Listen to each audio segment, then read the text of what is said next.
ameweka, mwambie aifanye.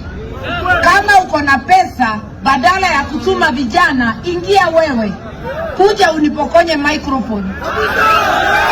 No.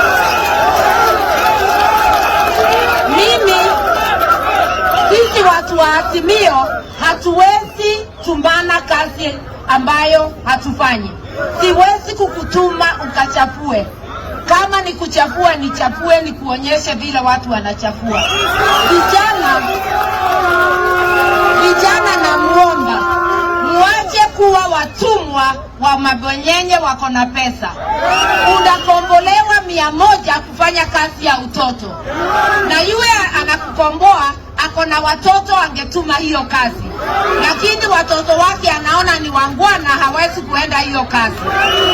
Watu wetu, hata kama una pesa, iko siku Mungu atakubariki. Azimio ikinyorosha hii nchi, upate pesa yako, uache kukombolewa pesa gani. Tumekubaliana hiyo? Tuwe wangwana, tutaendelea kuleta habari za Azimio hapa.